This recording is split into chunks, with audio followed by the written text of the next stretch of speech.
Good morning, everyone, and welcome to Activities for People Living at Home with Dementia. We are proud to offer this series with funding from the Area Agency on Aging and the United Way of Tarrant County. These programs are recorded and are made available for viewing through a YouTube channel for future use. I am your host for today's activities. Our topic today is school, brought to you by Peggy Spear with the Amon Carter Museum of American Art.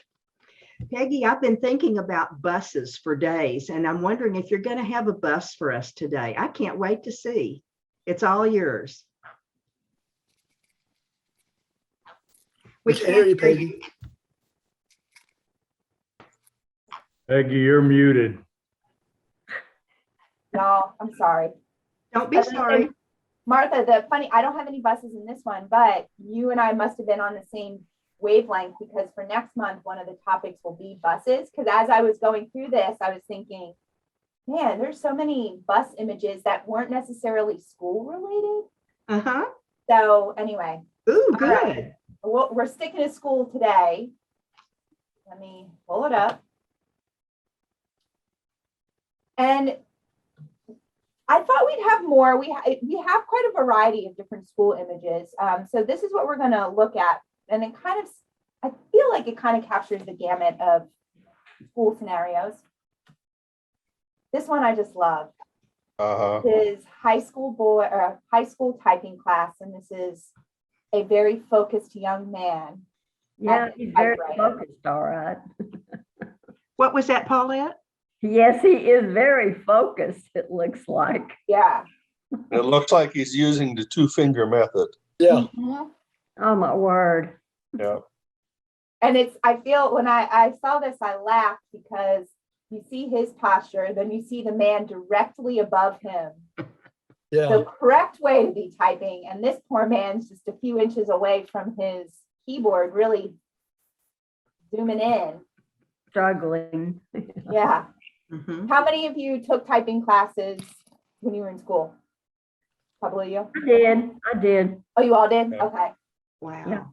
I was afraid of the keys. I didn't want to have keys with no letters on them. So I taught myself at home. Oh, well, that's good. Yeah. I was encouraged to do it because I was science related. They told me that computers were going to be using typewriters. So that's the only reason I got into it. Yeah. And I took 2 years of it. Oh, did you really? Mhm. Are you still a really good typer? No. No. Is anybody a good typer? I am. You are, Paulette? And I am. Martha, you are too? Yes. Yeah. It's a I good use the skill. Columbus method. I just try to find a key and land on it. Yeah. I've never heard that before. That's cute. Phil, please send that to Reader's Digest. Seriously, they might pay you money for that. That is really cute. It is. We took, I took computer. That was the typing we had in elementary school. So we had computers, but they were like the really, really old IBMs. That dates you a little bit. I'm sorry. I know. Yes. I'm Computers showing in my elementary age. school. Yes. Yes. But yeah, but we did have to take typing, which Yeah. now, I mean, we type so much. Everything, yeah. Yeah. Everything's typed. I don't even I know. will tell you this, that it helped me, my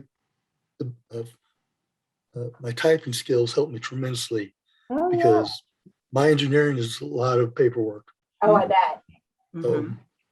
The sad thing about it is that, many of the kids know how to type on phones, but they have no idea what to do with a computer. yeah. Yeah. Good. They don't know, they don't know word processing, they don't know anything else. And so when I had kids try and type documents, they had no idea what to do.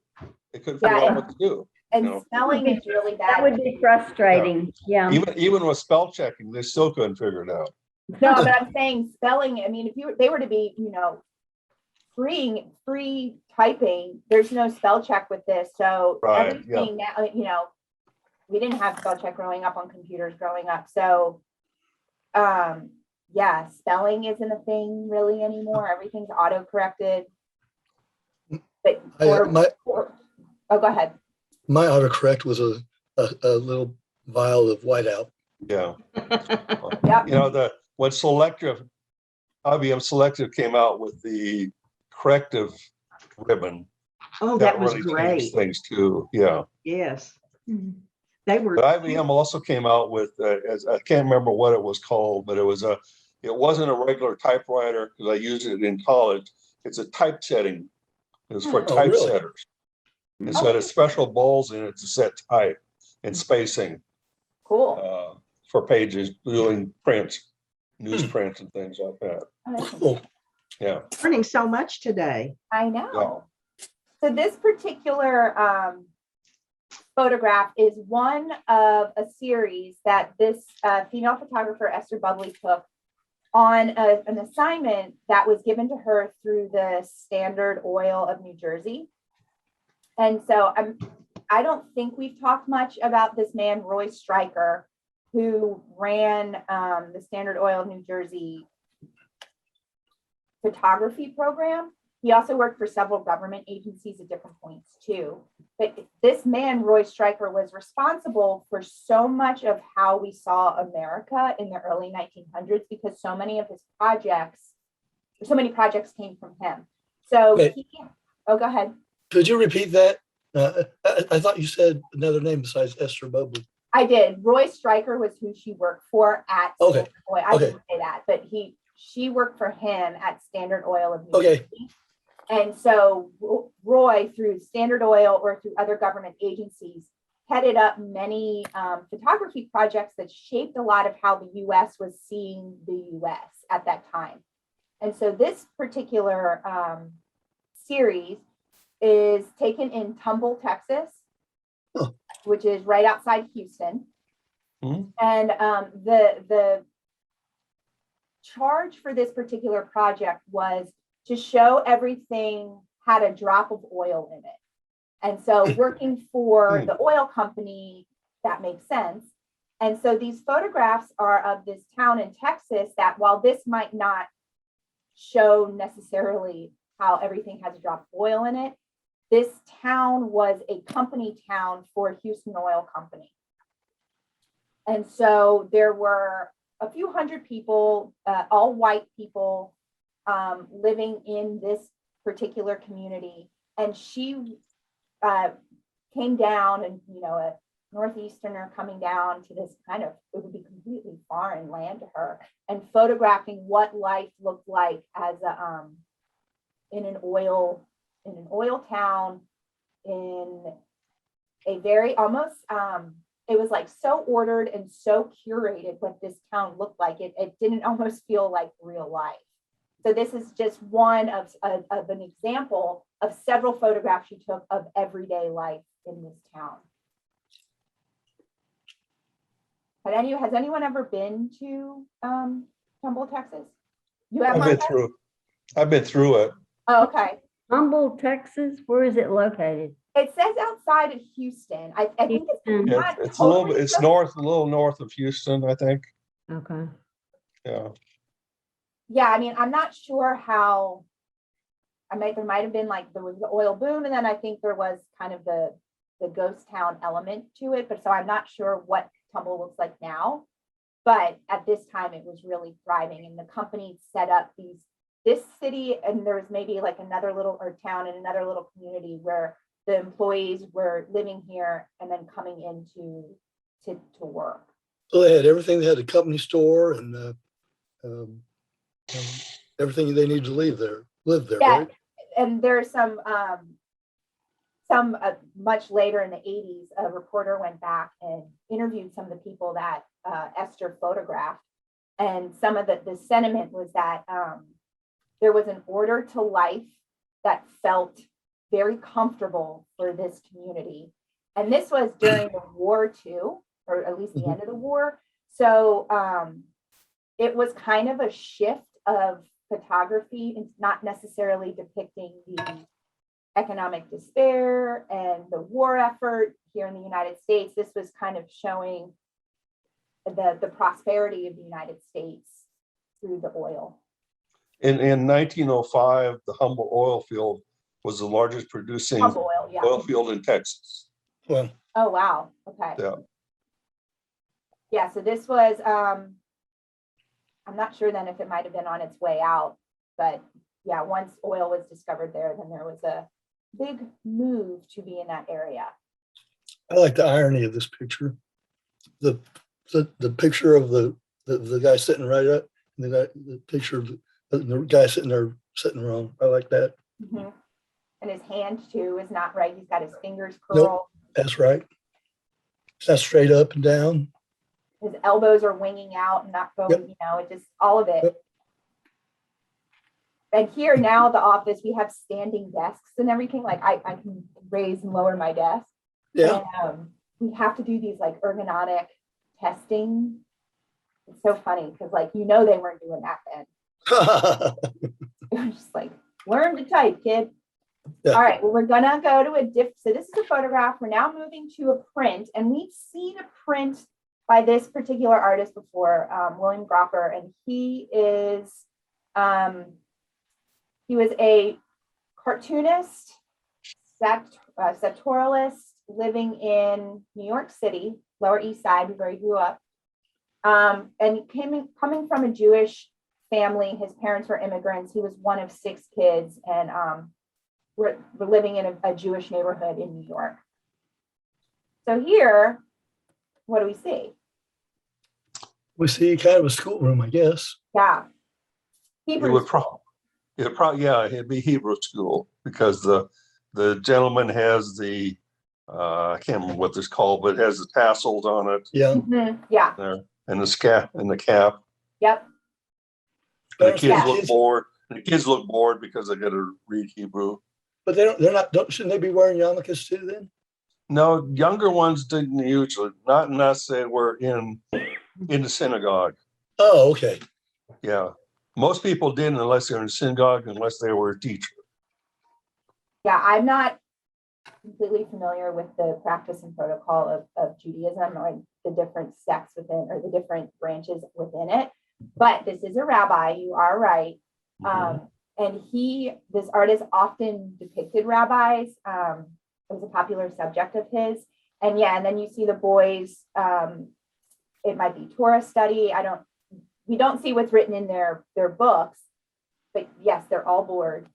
And I mean, and I don't know if anybody went to Sunday school growing up, Jewish or not.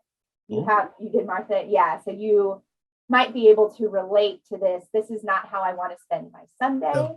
Or, and with Hebrew school, often it's on Sunday, and it's often on Tuesday or Wednesday night, another week in the night right after school. So yeah, these kids are probably a little worn ragged. Yeah. Yeah. So I'm wrong. It's not a schoolroom. It's got poles. They're holding a sheet up to divide. Yeah, I feel like they might just be in the basement of a synagogue or something. You know, there's not a formal classroom, but Okay. a Yeah. makeshift type of situation. And so the artist himself was raised, well, his parents were immigrants from Eastern Europe, and they did not want to do with the anything to do with the Jewish religion at all. But his grandparents said, well, we will not have a relationship with you unless we get to raise them Jewish. So his grandparents were the ones that were taking the kids to the synagogue in New York. And he has written that he had an abusive rabbi as a child in the basement of the synagogue in Lower East Side. So he might not have had the best relationship with Judaism growing up. And then as he got, so some of his pictures were maybe not the most sympathetic, or they weren't anti-Semitic, but they weren't maybe necessarily showing Judaism in the best light. As he got older, and after he read about and saw what the Nazis had done to the Jewish population, he started celebrating his religion a little more than he ever had in his entire life. And so, you know, this is an example of, it's not showing any, you know, it's not a knock on Judaism at all. It's just the reality of sending, you know, a child being in some sort of school. But, So this looks more like a caricature of a rabbi than a real rabbi. yeah, I mean, and it Yeah. could have been inspired by a rabbi he knew or someone he made up in his head, but he was really good at caricature drawing. So he, was able to distill the essence just in what he's wearing. So we knew exactly who he was, even though we don't know who this person is. So this is, just another type of school, especially as a child. You might remember going to some sort of religious school. And he was, I mentioned when we looked at him in the past, we looked at a shtetl, the Jewish village. He was accused, he was brought in front of the Senate during the McCarthy trials and here in Congress, and he was found to be guilty after pleading the fifth. And so he was essentially blacklisted from galleries, art making, public forum. So Say that again. Is this during McCarthy? yeah, he was found, he was accused of being a Communist, and then yes. was actually brought to trial. Yeah. Was found guilty. And so he was, exhibitions of his were canceled. People stopped buying his art. So it was, it really set him back in his career when he was found guilty. All right, so now we go from Sunday school to regular school. Well, not quite regular school. This is boarding pupils at Ogallala. I'm not saying it right. Ogallala. Yep, thank you. Boarding and community high school having lunch. So obviously we see them having lunch. Can you kind of walk through what's happening in this photograph?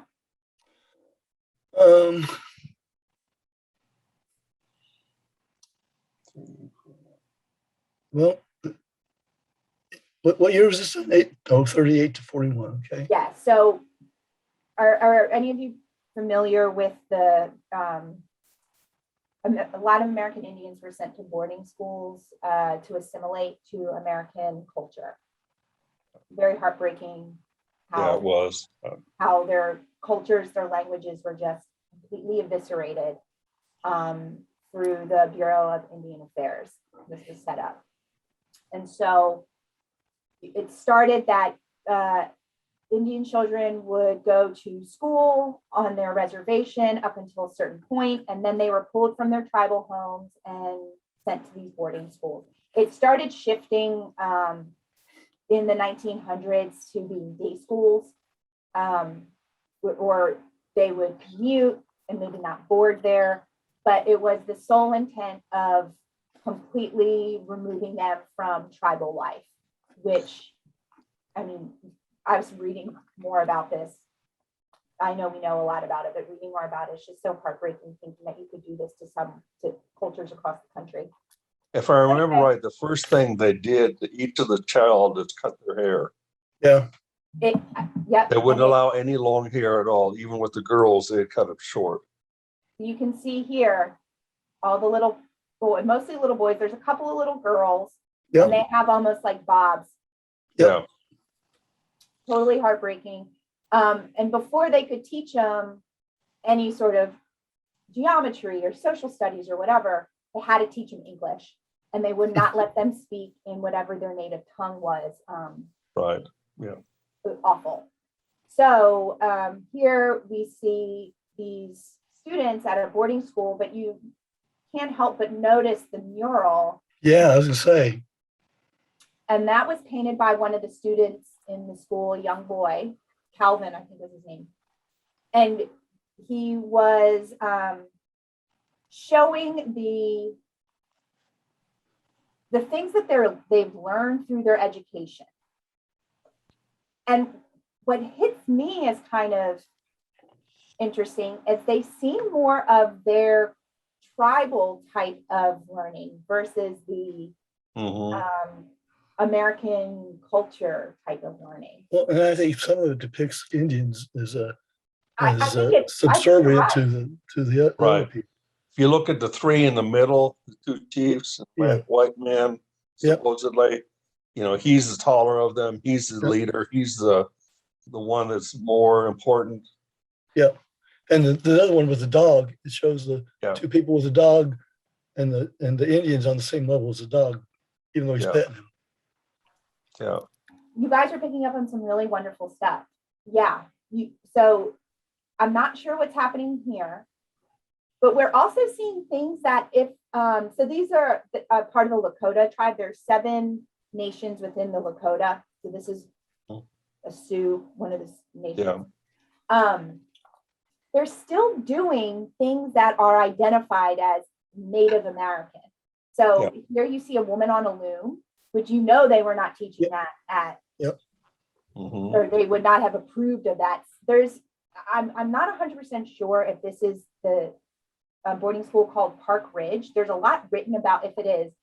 It was a pretty progressive boarding school in that they didn't completely eviscerate their tribal practices. So the fact that they're showing some of their, weaving, or yes, he is down on a level with the animal, but he's still engaging with an animal versus him learning from a math book. Yep. This feels very something that they could be doing on their reservation, helping with, livestock. The same thing here, you see, while they are using, modern technology, which they're human, they are moving with the technology. It's still something that's of the land. Roping this calf, still something that they might be doing. And then you're seeing what is probably insinuating crops or agriculture. Yep. So, and then you're seeing their native dress, while you're seeing a lot of people in, traditional American clothing, you're still seeing native garb. Yeah. So, it's kind of like they're masking, while it looks like they're showing all the things we're learning, it's not necessarily things they might have learned at the school, because it's not textbook. The Aguala basically is a Sioux Indian. It's Sioux Lakota. They're all part of the Sioux Indian Nation. And the largest gathering is in Pine Ridge Reservation, South Dakota. So that might be where this is. That's what I think. It wasn't identified as Pine Ridge, so I don't want to assign it at the wrong school, because Pine Ridge was kind of a standout compared to other boarding schools. Mm-hmm. So, I mean, while we're seeing a bunch of young American Indian, Sioux children at the meal, this looks like any American cafeteria. I mean, I remember those pictures they used for water. I remember those. Oh, do you? Yeah, those aluminum pitchers that they had. And would you use, it looks like the aluminum cups or cans? Well, I don't know, but I remember the picture and the table, that style. And would you sit on little stools, or did you have benches? Well, when I went to it, basically they had the already made in stools, so it wasn't the individual stools. Yeah. But I can envision this was more like when I worked with the Boy Scouts, what they'd have. Yeah, exactly. Oh, Yeah, because that's where I remember some of those pictures when I worked with the Boy Scouts. Yep. And the tin cups. Same cut, tin cups. 10 bowls, I guess. Yeah. Well, tin, or sometimes they're plastic, sometimes they're pottery. Okay. Depends on the, what to do with. A lot of them were melamine. Oh, yep. Yeah, because they were sturdy enough where kids couldn't break them. Yeah. I have a new love for melamine now that I have kids of my own. Yeah. There used to be a place. There used to be a store in Dallas that's basically all they sold was melamine. I don't think it's there anymore, because we went there. My wife loved the bowls. The new bowls you could get. And so we went there and got one time with a friend, but I don't think the store is there anymore. Because it's not as popular as it used to be. I know it's not. And I think it's making a comeback in my circle, at least. And I think it's just because of the age or the phase in life we're in. But I don't remember having much of it growing up or whatever. Yeah. How'd you spell melamine? It's like name brand, like Tupperware. That's MELMAC. MEL. MAC. It's MAC. Melmac. or melamine, Malamine, yeah. Melamine. Melamine. Yeah. All right, we've got one more, another photograph. Oh, It's just too dang cute. it is. Yeah. So this is taken, and I emailed the curator right before our session because I could not find anything about this photograph, this series of photographs, about Elliott Porter's trip to China. So there's not much I can say about it except that he went with his son, Jonathan, and they were some of the first Americans that Nixon allowed to enter China. And the trip was very scripted and very detailed, or very watched. Every minute of it was Right. planned out. So there was no steering off course or off the schedule. I understand that because I went in, let me think, it was early 2000s, I Mhm. think 2005, and it was still that way. Oh, really? Yeah, we moved into a hotel at the university where we're teaching at, and secret police moved into above us. Every place we went, there were people that were watching us. Wow. You know, Wow. every move we made, there was somebody that was observing what was happening. Interesting. Yeah. Well, then, yeah, I mean, this probably sounds very much like what Porter's trip was then. And Yeah. so he did get to go to a factory, and I don't even know what type. And this was the daycare where the workers would drop their children off before they went to work. Oh, really? So they're preschooler age. Bye, Steve. Bye. See you Bye-bye. tomorrow. Tomorrow. Bye. Bye. There are some preschool yummies just sitting here, cuter than all get out. Yes. I mean, this little girl in particular just like Uh, has a heart. But I think, Martha, we talked about it in the past one with the joggers in New York Park. This is kind of uncharacteristic of Porter because they're people. It is. Yes. He does leaves and grapes and Yeah, everything but uh-huh. seals reclining on the beach. I mean, he's Yes. not at all. And this just it feels a little out of character for him. But his But it blues still are really has- blue. The what? The blues are really blue. Yes. I was just going to say, but his colors feel true to him, and it's got that really saturated feel to the, even the red, the yellows, they all feel very opaque. Yes. And these Yes. little chairs, Aren't they the cutest thing? so cute.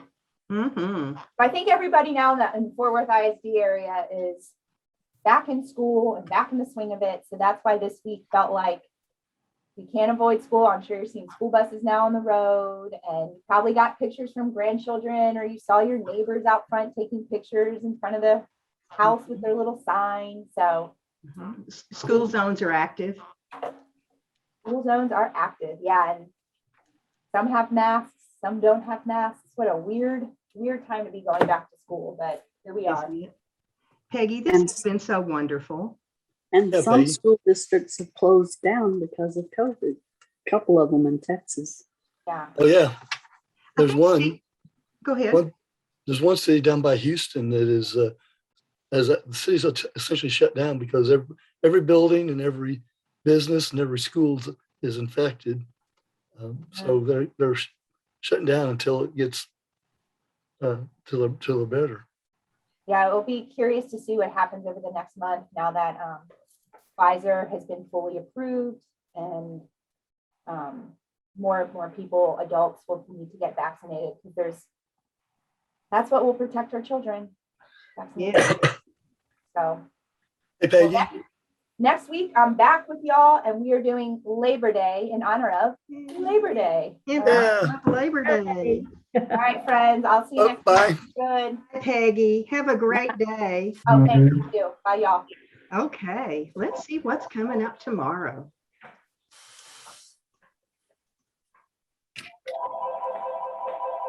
Whoops. Nope, it's not sharing, is it? There it is. Oh, it was. It And stopped? then it went away. Okay, let me try it again. You know, the bird is laughing at me.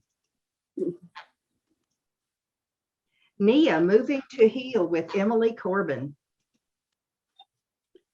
Exercise in our chairs. Because I have a broken foot, this is just wonderful for me. I'm not getting to do my regular yoga, so this is really being helpful to me to stay mobile and keep my joints moving. I hope y'all find it helpful as well. Yes. Good, good. And this is Wednesday. Yep. Middle of the week. That's right. Let me stop our recording and we'll move right on into Fifth Street Cafe.